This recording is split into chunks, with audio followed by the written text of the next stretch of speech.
Hindu mythology tells of Lanka, a legendary, sprawling city built entirely of solid gold by the gods themselves.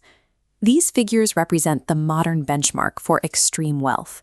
Yet even the fortunes of today's tech giants represent only a fraction of the gold controlled by a single 14th century ruler, Mansa Musa.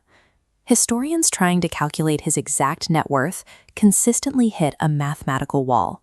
The most conservative estimates place it somewhere in the hundreds of billions, but many scholars argue his assets stretched well into the trillions, making a precise calculation impossible.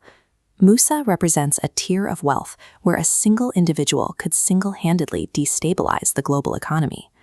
To understand his leverage, we must look at the Mali Empire in the year 1312. This West African state sat directly on top of roughly half of the entire world's gold supply, along with massive, highly lucrative salt deposits. This map of West Africa shows the geographic reality of that luck. In the south, the Bambouk and Bure mines pulled vast quantities of gold from the earth, while in the northern Sahara, the Tagaza mines yielded salt, traded almost ounce for ounce with gold. Despite sitting on these reserves, the empire underperformed. King Abu Bakr II ruled at the time, and he largely ignored the mechanics of trade in favor of an obsession with oceanic expansion. He launched 2,000 ships packed with men into the Atlantic Ocean. The massive fleet vanished and was never seen again. The empire learned a harsh lesson. These raw materials remained underutilized because the king prioritized oceanic exploration over the logistics of trade and statecraft. With Abu Bakr gone, his deputy, Mansa Musa, took the throne. He immediately recognized that gold hidden beneath the dirt does not build a sprawling empire. This diagram illustrates his solution. Musa implemented a strict taxation system on the extraction and trade of both gold and salt. Every time an ounce of material was pulled from the earth, and every time it changed hands in the market, a percentage was siphoned directly to the crown. He balanced this aggressive revenue engine by maintaining strict social stability. While he made Islam the official state religion, he actively protected other faiths. That environment of religious tolerance and physical safety drew foreign merchants into the market from thousands of miles away. The physical result of those policies was explosive. Cities like Timbuktu rapidly expanded, filled with sprawling mud brick architectural marvels to support a massive population boom.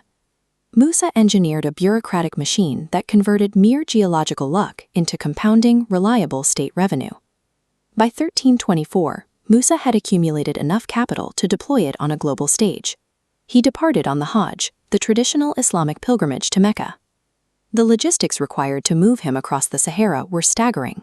A caravan of 60,000 travelers and 500 elite guards marched in a massive line, draped in miles of imported silk.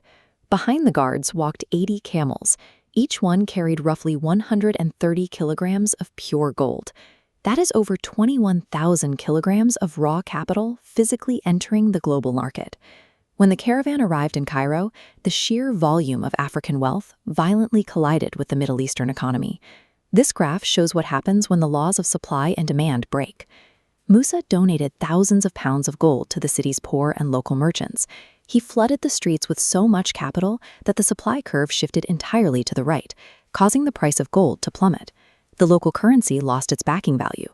This single influx of gold triggered a decade of crippling hyperinflation, destroying the purchasing power of the entire region for 10 years. Mansa Musa remains the only person in recorded history to crash a global commodity market simply by walking through a major city. That destructive display of wealth had an immediate geopolitical consequence. It permanently forced the Mali Empire onto the radar of rival nations and European mapmakers. They created maps that explicitly tied the African continent to Musa's wealth. He had already proven his status in Cairo. When brought before the Sultan, Musa openly refused to bow to a foreign ruler, choosing instead to kiss the ground only for God. The pilgrimage served as a brilliantly calculated marketing campaign, announcing Mali to the rest of the world as the ultimate economic superpower. After Musa's death, his son inherited a vast fortune, but lacked the economic foresight to maintain the machine his father built. Attempting to fund Musa's lavish standard of living, the new king made a fatal policy error. Instead of optimizing trade routes or securing new markets, He simply forced higher taxes on the existing population. That overtaxation broke the social contract that Musa had so carefully balanced. It triggered a chain reaction of rampant elite corruption, stolen state gold, and widespread civilian rebellion.